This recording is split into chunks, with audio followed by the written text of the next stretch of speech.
Hello વિદ્યાર્થી મિત્રો, આપ સૌનું આપણી આ યુટ્યુબ ચેનલ પર હાર્દિક સ્વાગત છે. તો આજે હું તમારા માટે લઈને આવી ગઈ છું ધોરણ 9 વિષય ગણિત શાળા વિકાસ સંકુલ પ્રથમ પરીક્ષાનું પેપર અને એનું સંપૂર્ણ સોલ્યુશન. તો ચાલો આપણે તે શરૂ કરીએ. તે પહેલાં તમે જો આપણી ચેનલને લાઈક અને સબસ્ક્રાઇબ ન કરી હોય તો જરૂરથી કરી દેજો. તો ચાલો આપણે આનું સોલ્યુશન કરીએ. તો અહીં આપણો વિભાગીનો પ્રશ્ન છે. નીચે આપેલ પ્રશ્નના સૂચના મુજબ જવાબ આપો. કે જેમાં પહેલો પ્રશ્ન છે કે નીચે આપેલા પ્રશ્નના જવાબ માટે સાચો વિકલ્પ પસંદ કરો. તેમાં આપણો પહેલો પ્રશ્ન છે કે 1/7 + વર્ગમૂળ 5 ના છેદનો સમયકારક અવયવ ખાલી જગ્યા છે. તેનો જવાબ થશે ઓપ્શન સી કે 7 - વર્ગમૂળ 5. એના પછી બીજો પ્રશ્ન છે કે 4x² - 28x + 49 બરાબર ખાલી જગ્યાનો વર્ગ. તો તે આપણી પાસે થશે ઓપ્શન ડી 2x - 7. એના પછી છે કે બિંદુ 7 અને 0 નું ઉગમ બિંદુથી અંતર. તો તે થશે ઓપ્શન ડી 7. એના પછી ચોથો પ્રશ્ન છે કે ખાલી જગ્યા સમીકરણ 2x + 7y = 30 નો ઉકેલ નથી. તેનો જવાબ થશે ઓપ્શન બી 2 અને 7. એના પછીનો આપણો પ્રશ્ન છે કે નીચે આપેલા વિધાનો સાચા બને તે પ્રમાણે ખાલી જગ્યા પૂરો. તેમાં આપણો પહેલો પ્રશ્ન છે કે જો કોઈ બહુપદી p of x માટે p of -5 = 0 હોય તો ખાલી જગ્યા એ p of x નો એક અવયવ છે. તેનો જવાબ થશે x + 5. એના પછી છે કે તૃતીય ચરણમાં આવેલા બિંદુના બંને યામ. તો તે ઋણ હશે. એના પછી છે કે 2x - 5y = 0 નો આલેખ બિંદુ ખાલી જગ્યામાંથી પસાર થાય છે. તો એ થશે 0 0 થી. એક ખૂણાનું માપ તેના કોટિકોણના માપથી 5 ગણું છે. તો તે ખૂણાનું માપ તો તે થશે 75. એના પછીનો પ્રશ્ન છે કે નીચેના વિધાન સાચા બને તે કે ખોટા તે જણાવો. તેમાં આપણો નવમો પ્રશ્ન છે કે 5/19 અને 11/19 ની વચ્ચે 5 સમય સંખ્યાઓ આવેલી છે. તો આપણું આ વિધાન એ ખોટું છે. એના પછી છે કે બહુપદી 5x + 8 નું શૂન્ય 8/5 છે. તો આ વિધાન પણ ખોટું છે. બે ભિન્ન બિંદુઓમાંથી પસાર થતી અસંખ્ય રેખાઓ મળે. તો આ વિધાન ખોટું છે. એક વાક્ય કે એક શબ્દમાં જવાબ આપો. તેમાં 12મો પ્રશ્ન છે કે આપેલી સંખ્યાઓનું સમય અને અસમય સંખ્યાઓમાં વર્ગીકરણ કરો. તો એમાં છે કે 2π. તો તે આપણું અસમય સંખ્યા છે. ખૂણો x અને ખૂણો y રેખિક જોડ રચે છે. જો ખૂણો x જેમ ખૂણો y = 25/11 હોય તો ખૂણો x અને ખૂણો y શોધો. તો ખૂણો x = 125 અને ખૂણો y = 55.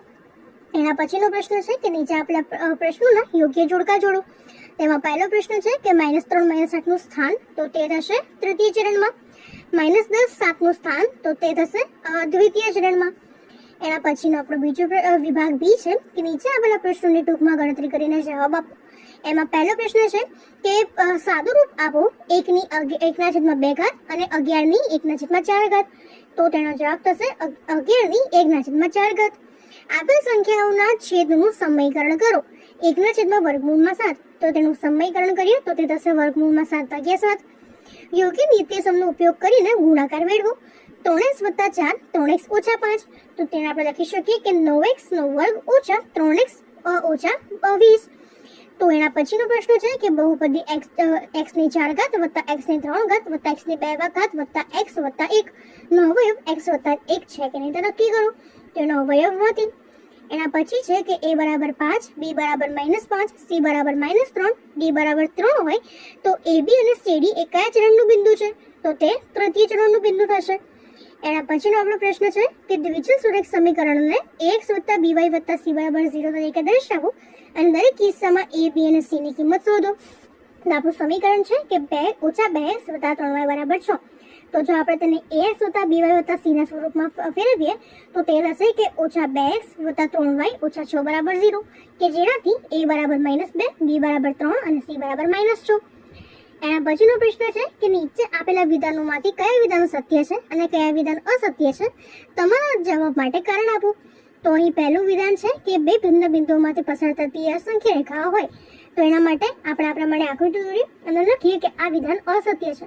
નીચેની આકૃતિમાં p અને q માંથી અસંખ્ય રેખાઓ પસાર થાય છે, પરંતુ ફક્ત એક જ અને માત્ર એક જ અનન્ય રેખા p અને q બંનેમાંથી પસાર થાય છે કે જે આપણો પૂર્વધારણા 5.a સાથેનો વિરોધાભાસ છે. એના પછીનો આપણો 8મો પ્રશ્ન છે કે આકૃતિમાં રેખા xy અને mn એ o બિંદુમાં છેદે છે. જો ખૂણો POY = 90 અને a જેમ b = 2/3 હોય તો c શોધો. તો આપણને આ પ્રમાણેની આકૃતિ આપી છે. તો એના માટે આપણે લખી શકીએ કે અહીં ખૂણો XOY એ સીધી રેખા છે. ખૂણો બી વત્તા ખૂણો એ વત્તા ખૂણો બી બરાબર વત્તા ખૂણો પીઓએ બરાબર 180 છે. તો માટે આપણે લખી શકીએ કે ખૂણો એ બી વત્તા ખૂણો એ બરાબર વત્તા 90 બરાબર 180 છે. તો માટે ખૂણો બી વત્તા ખૂણો એ બરાબર 180 ઓછા 90, તો તે આપણી પાસે થશે 90. અને અહીં આપણને a જેમ b બરાબર 2/3 આપ્યા છે.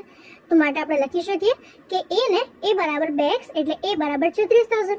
તો એના પરથી આપણે લખી શકીએ કે xy અને mn એ પરસ્પર ઉ બિંદુમાં છેદે છે. તો ખૂણો c બરાબર a વત્તા py જે અભિકોણ છે અને ખૂણો c એ 36 વત્તા 90. તો માટે આપણને જે ખૂણો c જે છે એ 126 મળશે. તો આ માંગેલ ખૂણો એ 126 છે. એના પછીનો આપણો પ્રશ્ન છે કે આકૃતિમાં જો QT લંબ PR હોય અને ખૂણો TQR બરાબર 40 હોય તથા ખૂણો SPR બરાબર 30 હોય તો તે x અને y મેળવો.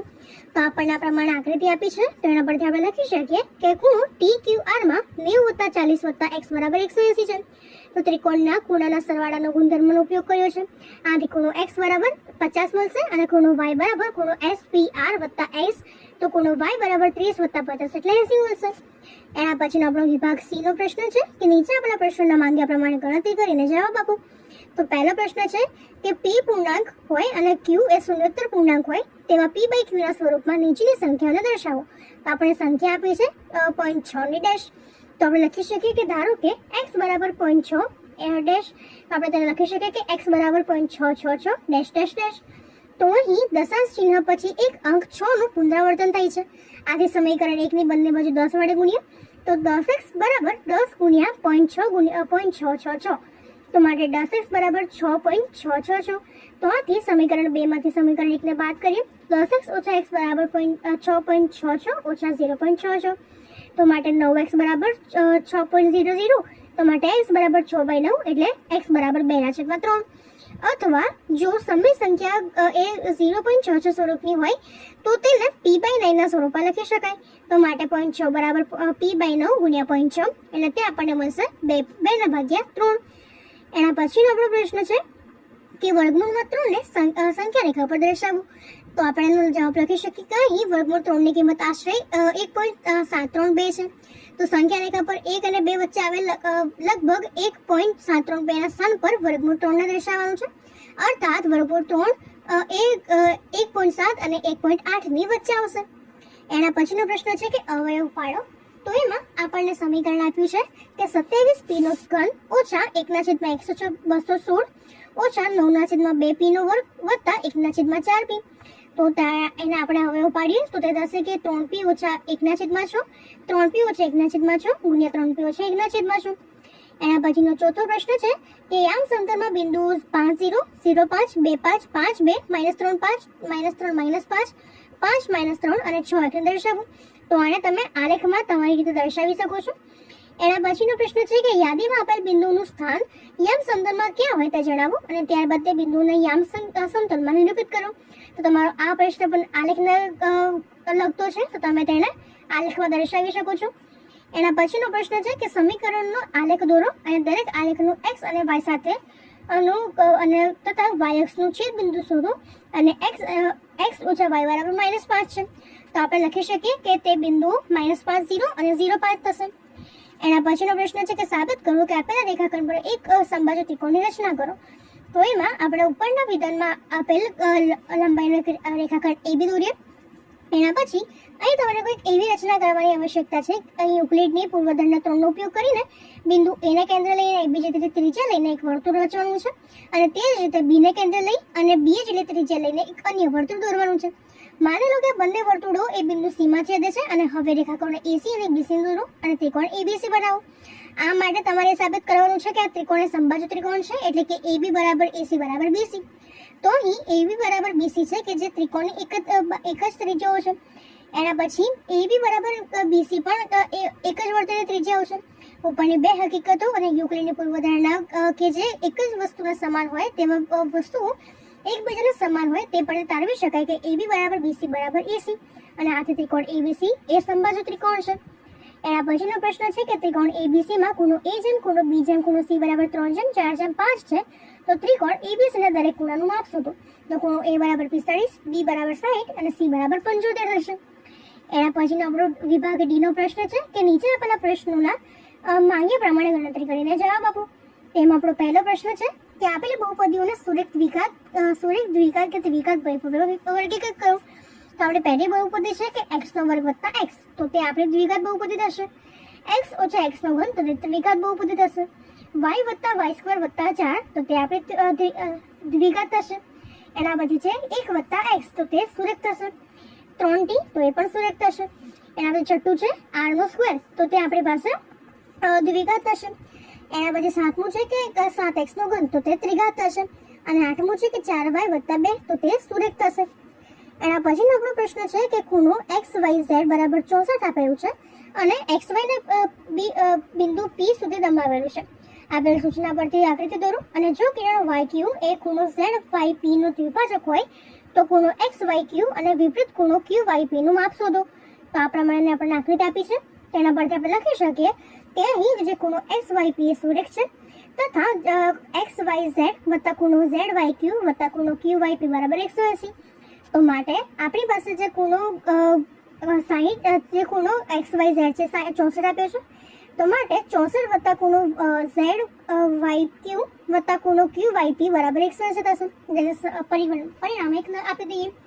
એના પછી YQ એ ખૂણો YZP નો દ્વિભાજક છે, તો માટે ખૂણો QYP બરાબર ખૂણો ZYQ એ આપણે લખી શકીએ કે જે સમીકરણ 1 માં ખૂણો ZYQ બરાબર ખૂણો QYP મૂકતા. તો માટે તે થશે કે 64 વત્તા 2 ટાઈમ્સ માપ ખૂણો QYP બરાબર 180. તો એના પરથી આપણને જે ખૂણો QYP છે એનું માપ મળશે અને તે આપણી પાસે થશે 58. તો માટે વિપરીત ખૂણો QYP બરાબર 360 ઓછા 58, તો તે થશે 302. અને એ જ રીતે ખૂણો XYQ બરાબર ખૂણો XYZ વત્તા ખૂણો ZYQ, તો તે આપણી પાસે મળશે જે ખૂણો XYQ છે તે 122 અને એનો વિપરીત ખૂણો મળશે 302. તો માટે એના પછીનો આપણો પ્રશ્ન છે કે ખૂણો ACD એ ત્રિકોણ ABC નો બહિષ્કોણ છે. ખૂણો ABC અને ખૂણો ACD ના દ્વિભાજક બિંદુ E માં છેદે છે, તો સાબિત કરો કે ખૂણો BEC બરાબર 1/3 માં ખૂણો BAC. તો એના માટે આપણે સૌપ્રથમ લખીએ કે કોણ દ્વિભાજકના ગુણધર્મ પ્રમાણે કે E એ માપ ખૂણો ABC અને ખૂણો ACD ના દ્વિભાજકોનું છેદબિંદુ છે, એટલે કે BC આર્ક જેમાં A નથી તથા AC આર્ક કે જેમાં બંનેનું કેન્દ્ર છે. ત્રિકોણના કોણનો સરવાળો બરાબર ACD બરાબર 180 ઓછા માપ ખૂણો B અને દ્વિભાજકથી માપ ખૂણો EC એ બરાબર 1/3 માપ ખૂણો ACE બરાબર 1/3 180 ઓછા માપ ખૂણો B. તો માટે ત્રિકોણ BEC માં માપ ખૂણો ત્રિકોણ ખૂણો BEC બરાબર 180 ઓછા ખૂણો EBC ઓછા ખૂણો ECA, પરંતુ ખૂણો EBC બરાબર 1/3 B, અર્થાત ખૂણો BEC બરાબર 180 ઓછા 1/3 ખૂણો B ઓછા 1/3 180 ઓછા B. તો માટે આપણને ખૂણો BEC બરાબર 90 મળશે. અહીંથી આગળ સરળતાથી બતાવી શકાય છે કે આ કોણ 1/3 ખૂણો BAC બને છે, કારણ કે ખૂણો BAC 180 છે ઓછા માપ ખૂણો B વત્તા ખૂણો C છે અને બંનેમાં સમાન વિતરણ થાય છે અને તે અંત મળે છે. તો માટે આ પ્રમાણે આપણે તેની સાબિતી લખી શકીએ છીએ. તો આ પેપર અહીંયા આપણું પૂર્ણ થાય છે. જો તમને આમાં કોઈ પણ ડાઉટ હોય તો કોમેન્ટ સેક્શનમાં જરૂરથી જણાવજો. અને આ પેપર તમારી ગણિતની પરીક્ષા માટે ખૂબ ઉપયોગી થવાનું છે, તો તમે તેના પ્રશ્નોની એક વખત સમજૂતી મેળવી લેજો અને આપણી ચેનલને લાઈક, શેર અને સબસ્ક્રાઇબ જરૂરથી કરી દેજો. Thank you.